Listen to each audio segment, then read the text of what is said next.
અધ્યાય 9 શ્લોક 25 દેવોના ઉપાસકો દેવો પાસે જાય છે, પિતૃઓ પાસે પૂર્વજોના ઉપાસકો જાય છે, ભૂતો અથવા તત્વો પાસે ભૂતોના ઉપાસકો જાય છે, પરંતુ મારા ઉપાસકો મારી પાસે આવે છે.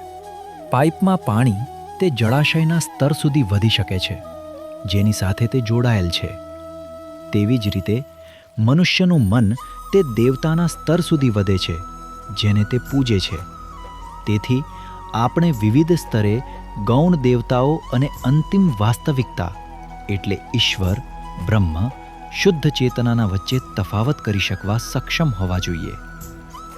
દેવતાઓ મનુષ્યો કરતાં વધુ ઉચ્ચ હોય છે, પરંતુ તેઓ પણ જીવન અને મૃત્યુને આધીન છે. તેમની પૂજા કરવાથી મનુષ્યો અલૌકિક શક્તિઓ મેળવી શકે છે, જે વાસ્તવમાં ભક્તિ, જ્ઞાન અને મુક્તિમાં અવરોધ બને છે. પૂર્વજોના કલ્યાણ માટે પવિત્ર વિચારો મોકલવા સારા છે, પરંતુ પૂજામાં ડૂબી જવું લાભદાયક નથી હોતું. ભૂતો, મનુષ્ય અને દેવો વચ્ચેના ઉત્ક્રાંતિના સ્તર પર હોય છે.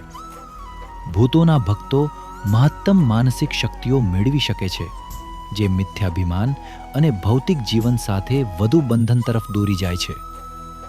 ભગવાન કહી રહ્યા છે કે જેઓ મારી પૂજા કરે છે તેઓ મારી પાસે આવે છે. આપણી પાસે દિવ્યના કોઈ પણ સ્વરૂપમાં ગમે તે શ્રદ્ધા હોય તે આપણને મળશે, પરંતુ પરિણામ પણ એના મુજબ જ મળશે. જ્યારે જો આપણે સર્વોચ્ચ પર ધ્યાન કેન્દ્રિત કરીશું તો સ્વાભાવિક રીતે પરિણામ પણ ઉચ્ચતમ હશે. તે ઈશ્વરની પૂજા છે જે ફાયદાકારક છે અને આપણને જીવન મૃત્યુના ચક્રમાંથી બહાર લઈ જાય છે.